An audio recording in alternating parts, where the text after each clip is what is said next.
নমস্কার, সবাই কেমন আছো? আশা করি সবাই খুব ভালো আছো। আমরাও খুব ভালো আছি। যাই হোক, সকাল সকাল শাশুড়ি মা নোটের শাক বাছতে বসে গেছে। তো এখানে বাবান দুষ্টামি করছে। তো আমি বলছি টুকি টুকি, আবার দেখি কি টুকি টুকি বললে না বেশ আমায় খুঁজতে যায়। ওর কাছে ওটাই মজা। যাই হোক, আমরা দুজনে একটু ততক্ষণে খেলে নেই মানে কি, বাবানকে আমি আটকে রাখছি এই আর কি। তবে ওরও তো খেলতে ইচ্ছে করে, তাই না? যাই হোক, ওর সঙ্গ দেওয়াও বলা যেতে পারে। আমি ওর সাথে খেলছিলাম, তো এই ফাঁকে আবার শাশুড়ি মা ব্রেকফাস্টের জন্য রুটির জন্য আটা মাখছে। তো আমি আবার তার ক্লিপটা একটু তোমাদের সঙ্গে শেয়ার করলাম। ওই যে রান্নাঘরে দুষ্টুমি করতে যাচ্ছে, তাই ওর ঠাম্মি ওর পেছনে ওই বেলুন চাকির বেলুন নিয়ে দৌড়াচ্ছে, আয় তোকে মারবো তোকে মারবো। যাই হোক, সুদীপ্ত খেতে বসে গেছে। কিছুই নয়, রুটি ছিল আর আম কেটে দিয়েছে। এই আমাদের ব্রেকফাস্ট ছিল। তো পুঁই শাক নিয়ে এসছে আর নিয়ে এসছে ইলিশ মাছ। তো বললাম যে ইলিশ মাছের মাথা দিয়ে পুঁই শাক করবো আর সর্ষে ইলিশ করব।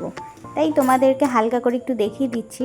আর তোমরা তো জানোই, গোটা রেসিপিটি যদি দেখতে হয় তাহলে রেসিপি বাই শ্রিয়মস মম চ্যানেলটিকে অবশ্যই সাবস্ক্রাইব করে আমার পাশে থেকো। সাবস্ক্রাইব করতে ইচ্ছে না করলেও ভিডিওগুলি দেখে এসো, তাহলেই হবে। সর্ষে পোস্তর পেস্ট আমার একদম রেডি হয়ে গেছে, ইলিশের ওপরে দিয়ে দিয়েছি। এখন ঢাকনা চাপা দিয়ে ভাপানোর জন্য বসিয়ে দেব। তো আজ আবার বাড়িতে আমার ননাসের মেয়ে এসছে। তো শাশুড়ি মা এখন তার সাথে একটুখানি গল্প করছে। তো আমি সেই ভাগে একটি ছবি তুলে নিয়েছি। তো রান্নাবাড়ি আমার কমপ্লিট। এবার সুদীপ্ত আর ওই ভাগটিকে আমি খেতে দিয়ে দিয়েছি, তাই তোমাদের সঙ্গে একটু শেয়ার করলাম আর কি। তো রাতে আজ মেলায় গেছিলাম। অনেক দিন পর বাইরে বেরিয়ে খুব ভালো লাগলো, কিন্তু আজ না অসম্ভব গরম। তো যতই গরম হোক না কেন, গিয়ে দেখলাম বেশ মেলাটা কিন্তু জমজমাট।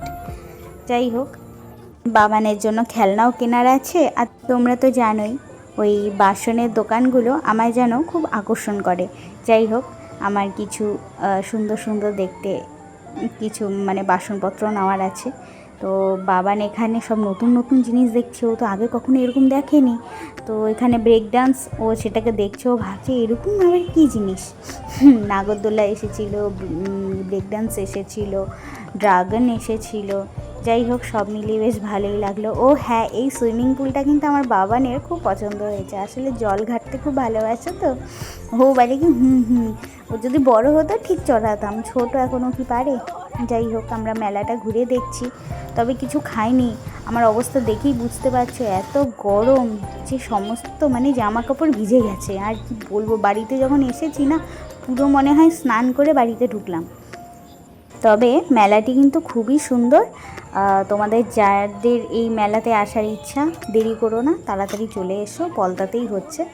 যাই হোক, খুবই সুন্দর। আর আমি বাসনও নিয়ে নিয়েছি। লাস্টে ভাবলাম ছেলের জন্য একটা গদা নিয়ে যাই, কারণ ও না এরকম লাঠি লাঠি বড় বড় জিনিস নিয়ে খেলতে বেশ ভালো লাগে। যাই হোক, বাড়িতে চলেও এসেছি।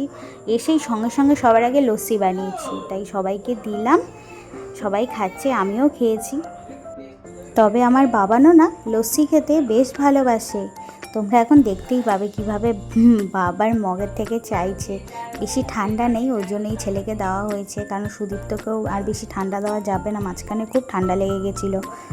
গরমের মধ্যে ঠান্ডা লাগলে না একটা সমস্যার কারণ কি, ছেলে প্রচণ্ড ঘেমে যায়, এদিকে বাবার লাগছে ঠান্ডা। কি মুশকিলের ব্যাপার বলো তো। জন্য ওর এখন থেকে ঠান্ডা খাওয়া বন্ধ। যাই হোক, ওই যে আমার ছেলেও খাচ্ছে, খেয়ে এত টেস্ট লেগেছে যে আবার চাইছে। তবে গদাটি কিন্তু ওর ভীষণ পছন্দের, ও গদা নিয়ে খুব খেলেছে বাড়িতে এসে। তো আবার একটা নতুন জিনিসও শিখেছি। ওর একটা বল আছে তো লাল রঙের, ওকে যদি বলা হয় যে বলটা পা দিয়ে মারো, তাহলে কিন্তু পা দিয়ে মারে। তোমাদের সঙ্গে এই ক্লিপটাও এই ভিডিওতে শেয়ার করা আছে, তোমরা অবশ্যই দেখবে। তো আমার ভিডিওগুলি বা বাবানের ভিডিওগুলি তোমাদের কেমন লাগে অবশ্যই আমাকে কিন্তু জানাতে ভুলো না। আর তোমরা কী ধরনের ঠিক ভিডিও আমার কাছে আশা করছো তোমরা আমায় জানাতে পারো। আমি অবশ্যই চেষ্টা করব তোমাদের মনের মতন ভিডিও শেয়ার করতে। গদাটা নিয়ে কিন্তু বেশ ভালোই লাগছে দেখতে, তাই না? প্রথমে ভাবছিলাম কি গদাটা বোধহয় ওর থেকেও লম্বা, তারপরে দেখছি না, যাক, মান রেখেছে, আমার ছেলেই লম্বা আছে। যাই হোক, তোমরা এই লাস্টে বল খেলাটি দেখেই যাও। আর আমার ভিডিওটি ভালো লাগলে অবশ্যই ফলো করবে, লাইক শেয়ার করে আমার সঙ্গে থাকবে। আরও একটি নতুন ব্লগ নিয়ে খুব তাড়াতাড়ি তোমাদের কাছে আসার চেষ্টা করব। ততক্ষণে টাটা, বাই বাই। সবাই আনন্দে থেকো, ভালো থেকো, অবশ্যই সুস্থ থেকো। আর এত গরম বলে কিন্তু সমানে ফ্রিজের জল খেও না, বারবার করে বলছি, নাহলে সুদীপ্তর মতন বিপদে তোমাদেরকে পড়তে হবে। আর অবশ্যই করে ভিডিওটি স্কিপ না করেই তোমরা কিন্তু সম্পূর্ণটা দেখে তারপরেই যেও।